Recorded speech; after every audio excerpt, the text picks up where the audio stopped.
परीक्षित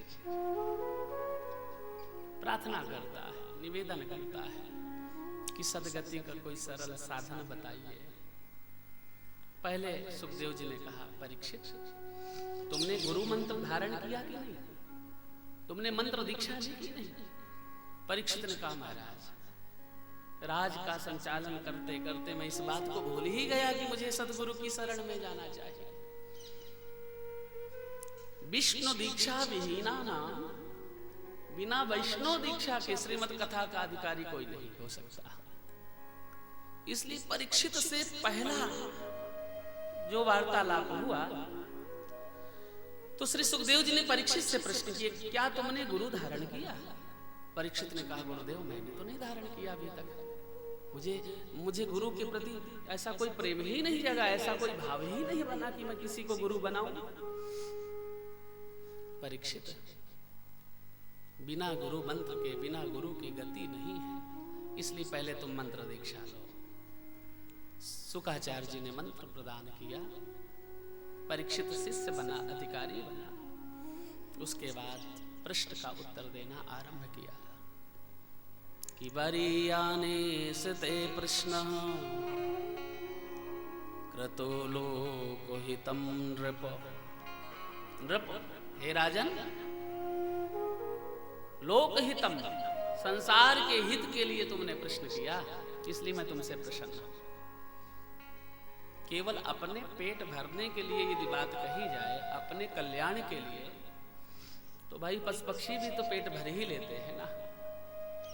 इसलिए परीक्षित, तूने जो प्रश्न किया वो संसार के कल्याणार्थ है, इसलिए मैं तुझसे प्रसन्न होकर के आत्मविंसमतः पुंसाम, मैं तुझसे प्रसन्न होकर के तेरे आत्म कल्याण के लिए एक मार्ग बताता हूं। परीक्षित, सबसे पहले जीव अपने मन को एकाग्र करे। जैसे कहा कि मन को एकाग्र करे जीव, तो परीक्षित ने कहा, महाराज आपने इतनी छोटी बात कही, लेकिन बात बहुत बड़ी है। हम अपने हाथ पैर को एकाग्र कर सकते हैं, हम अपने व्यापार को भी एकाग्र कर सकते हैं, कंट्रोल कर सकते हैं, लेकिन आपने कहा गुरुदेव मन को एकाग्र कर, तो ये मन तो किसी का रुकने वाला नहीं। मनः संधारये धियः। परीक्षित, मन लगाने के कई कारण हैं। लोग कहते हैं हमारा मन नहीं लगता, मन नहीं लगता, मन नहीं लगता। देखो भाई, सिद्धांत की बात है, मना ही मनुष्याणाम बंधनम मोक्ष कारणम। एक ही मन है इस शरीर के अंदर, वही मन बंधन का कारण है, वही मन मोक्ष का कारण है। महाराज बात समझ में नहीं आई। आपने कहा मन ही बंधन मुक्त करा देता है और मन ही बंधन का कारण है। परीक्षित, अरे आप बताइए, जब ताला बंद करते हैं तो चाबी दो चार तो नहीं रहती कि खोलने के लिए चाबी अलग और बंद करने के लिए चाबी अलग। जैसे एक ताला की चाबी एक ही रहती है, उसकी शाखाएं आप कितनी भी बनवा लीजिएगा बाजार में, तो जैसे वो चाबी ताले को बंद करती है, वही चाबी ताले को खोल भी देती है। तो परीक्षित, उसी प्रकार से ये जो मन है ना, मन ही मिलावे राम से, मन ही करे फाजीत। मन ही राम से मिला सकते हैं और मन ही संसार जगत में भटका सकता है। इसलिए परीक्षित, तस्मात् भारत सर्वात्मा भगवान ईश्वरो हरि। श्री हरि के चरणों में मन लगाओ। परीक्षित ने कहा, प्रभु मन लगाने का कोई साधन बताओ ना। मन मेरे बस का तो बात नहीं कि मैं मन लगा लूंगा। पुष्पम दृष्ट्वा फलम दृष्ट्वा दृष्ट्वा यौषित यौवन। अरे भाई, कोई व्यक्ति पार्क में घूमने गया और सुंदर सुंदर फूल खिले हुए थे, तो आप ही बताइए, यदि सुंदर पुष्प खिले हैं, पार्क में कोई व्यक्ति घूम रहा है, तो किसका मन नहीं करेगा कि एक सुंदर पुष्प तोड़ करके घर लिए चले। तो प्रभु, आप कहते हैं मन लगाओ, और ये मन लगने वाला नहीं। आप ही कोई मन लगाने का साधन बताओ। तब अष्टांग योग की चर्चा श्री सुखदेव जी ने परीक्षित से कही। परीक्षित, जितासनो जितश्वासो जित संगो जितेंद्रिय। मन लगाने का साधन आज सुखदेव जी महाराज ने बड़ी सरल पद्धति से कहा। देखो भाई, जिनके घुटनों में दिक्कत है, मैं पहले कहता हूं, जिनकी गठियावाई हो गई है या घुटनों में प्रॉब्लम है, या जो पालती मार करके नहीं बैठ सकते, उनके लिए तो नहीं कहूंगा। लेकिन सुखदेव जी महाराज ने कहा जितासनो। सबसे पहले मन लगाने की पहली सीढ़ी देखिए। सबसे पहले हम आसन पर बैठे। बोलो राधे राधे। अब सुखदेव जी कहते हैं पहली सीढ़ी मन लगाने की है, पालती मार करके सुखासन पर बैठे। और सबसे कमजोर हमारी पहली सीढ़ी है। बोलो राधे राधे। हाँ, सबसे कमजोर हम लोग पालती मार करके बैठ ही नहीं पाते। और जो व्यक्ति 3 घंटे एक आसन पर पालती मार करके बैठने का अभ्यास करे, तो भैया उसका आसन सिद्ध हो जाता है। इसलिए परीक्षित, जितासनो, सबसे पहला सूत्र मन लगाने का, आसन को जीतो। महाराज बैठ गए आसन में।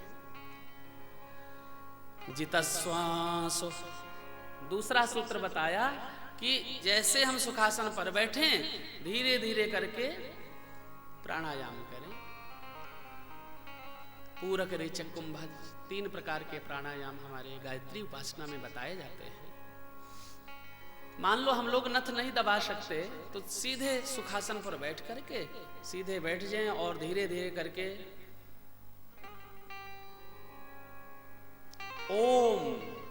ओम का उच्चारण करें। क्योंकि अकार उकार मकार बनकर के ओम बनता है। ओंकारं बिंदु संयुक्तम नित्यम ध्यायन्ति योगिनः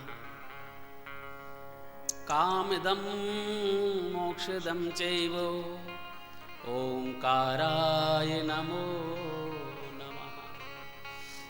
परम योगी, परम संत, परम महात्मा सबसे पहले आसन पर विजय प्राप्त करते हैं। भाई कहना पड़ेगा भाई राधे राधे राधे। उसके बाद में श्वासों पर हम लोग धीरे धीरे करके ओम का उच्चारण करें, गुरु मंत्र का उच्चारण करें, प्रणव का उच्चारण करें। परीक्षित आसन पर बैठे, श्वास पर कंट्रोल किया। फिर तीसरी सीढ़ी है मन लगाने की, जित संगो। संग आपका कैसा है? जैसा संग वैसा रंग, जैसे पिए पानी वैसे बोले बानी, जैसा खाएं अन्न वैसा बने मन। संगत अच्छी है कि नहीं? आपने सोचा कि चलो मैं घर में भजन करूं, घर में तिलक लग गया, जैसे बाजार में गए, अरे पंडित जी बन गए, ये कब से तिलक लगाने लगे भाई? थोड़ा सा उसका मन बना कि मैं धार्मिक बनूं, बाजार में टोक दिया उसने, वही तिलक मिटा दिया। इसलिए परीक्षित, जीवन की साधना में संग का बहुत बड़ा असर है। संग का रंग कैसे चढ़ेगा?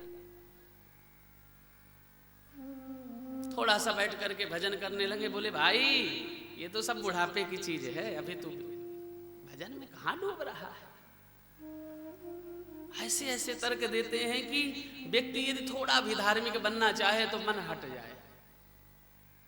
भाई मैं पूछता हूं, बुढ़ापे तक किसी ने देखा है कि मेरा बुढ़ापा अच्छे तरीके से बुढ़ापे को मैं टच कर जाऊंगा? जब एक बीता 8 अंगुल श्वास का कोई प्रमाण नहीं है कि वो वापस आ जाएगी, तो 20 वर्ष 30 वर्ष बुढ़ापे तक की प्रतीक्षा करते हैं। मैं स्पष्ट कहता हूं कि यदि साधना करनी है तो युवा अवस्था में। बोलो राधे राधे। बुढ़ापे के लिए तो लोग बहुत पीछे पड़ेंगे। हाँ, कहीं श्वास फूलेगी, कहीं शुगर होगा, कहीं बीपी बढ़ेगा, कहीं घुटनों में दिक्कत, कहीं कमर में वेदना, शरीर की अनेक प्रकार की वेदना बुढ़ापे में, कंठम घुरघुरायते, बुढ़ापे में अनेक प्रकार की बीमारियां स्पर्श करती हैं। इसलिए सूंघता कोई नहीं है, फूल मुरझाने के बाद बीज फलता है सदा मिट्टी में मिल जाने के बाद। खिला हुआ फूल है तो उसको आदमी तोड़ करके सूंघ भी लेता है, मंदिर में भी ले आता है, प्रभु के भी चरणों में भी समर्पित कर देता है। यदि वही फूल सूख जाए, मुरझा जाए, उसका कोई खरीदार नहीं होगा। जैसे शरीर चले, जैसे श्वास चले, जैसे शरीर कहना माने, उस हिसाब से अपनी साधना को 10 मिनट, 20 मिनट, 30 मिनट, जैसे आपकी व्यवस्था हो, समय हो, वैसे आप आगे बढ़े। इसलिए परीक्षित संग बहुत अच्छा होना चाहिए।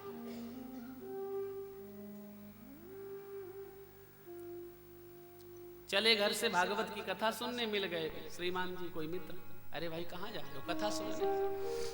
अरे भाई बहुत दिन बाद मिले, बैठो ना थोड़ी देर, बैठा लिया। ऐसा किया जाए, समय नहीं पास हो रहा है, कथा तो रोज होगी, 7 दिन की कथा है, कोई 2 घंटे की थोड़ो, कल चले जाना, आज यही नहले पे तहला पकड़ ले। 4-4 घंटे ताश खेल करके समय निकाल देते हैं, और वही व्यक्ति यदि गलती से आ जाए सत्संग में, 6 बार घड़ी देखेंगे, अभी तो समय नहीं हुआ, अभी तो समय नहीं हुआ। और यदि घड़ी देखने के बाद भी नहीं शांत हुए तो धीरे से पड़ोसी को उंगली करेंगे, सुनो ये बाबा जी कहाँ से आए हैं? अब पड़ोसी बेचारा दत्त चित्र होकर के कथा सुन रहा था, उंगली लगा दिया, कहाँ से आए ये बाबा जी? दूसरे ने कहा भाई मुझे नहीं पता, मैं भी आज आया हूं सुनने। अच्छा अच्छा अच्छा अच्छा। थोड़ी देर बाद फिर बोले देखो टीम टाम तो बहुत बढ़िया है, यानी स्वयं कथा से वंचित हुए या दूसरे को भी वंचित कर दिया। कि जन्म जन्म के पाप से हरि चर्चा न सुहाए, कहे ऊँघे कहे उठ चले, कहे दे बात चला। जन्म जन्म के पाप जब एकत्रित होते हैं, मान लो पुण्य प्रकट हुआ, सत्संग भवन तक पहुंच भी गया, तो वो पाप कहते उठ भाई यहां से, यहाँ कोई आनंद वाली बात नहीं, उठ जाओ। वो पाप व्यक्ति को उठा ले जाते हैं, या तो वहां से वो व्यक्ति चला जाएगा, कहे ऊँघ है, या जमाई आने लगेगी, कहे ऊँघ है कहे उठ चले, या तो जमाई आएगी आलस्य में व्याप्त हो जाएगा, या उठ के चला जाएगा। यदि उठ के भी नहीं गया तो कह दे बात चलाए, फिर चर्चा आगे बढ़ा देता है। इसलिए परीक्षित संग पर विशेष ध्यान दो, जब तीसरी सीढ़ी हमारी मजबूत हो जाए तब चौथी सीढ़ी पे चढ़िए। जित संगो जितेंद्रिय, फिर अपने इंद्रियों पर संयम करो। सुबह का नाश्ता, दोपहर का भोजन, शाम का भी बाल भोग यानी नाश्ता, और रात्रि का भोजन।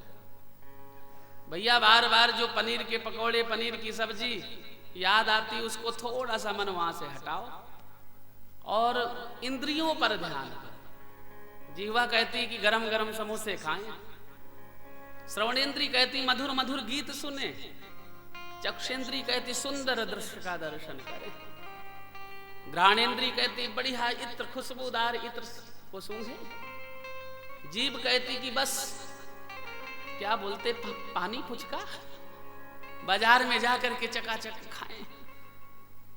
अलग अलग तरीके से ये मन भटकाता है, इंद्रियां खींचती हैं। इसलिए परीक्षित इन इंद्रियों को कंट्रोल करने के लिए आपको युक्ताहार विहार, सबसे पहले आहार पर ध्यान देना पड़ेगा। बोलो राधे। हाँ, गीता में भगवान श्री कृष्ण कहते युक्ताहार विहारस्य, भोजन उतना करो जो पच जाए, भोजन उतना करो जो शरीर को शोभा दे, शरीर को दुख ना दे।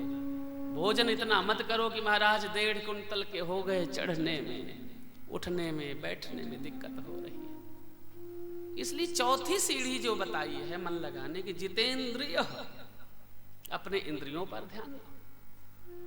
परीक्षित, बस 4 सीढ़ी चढ़ने के बाद फिर स्थूले भगवते रूप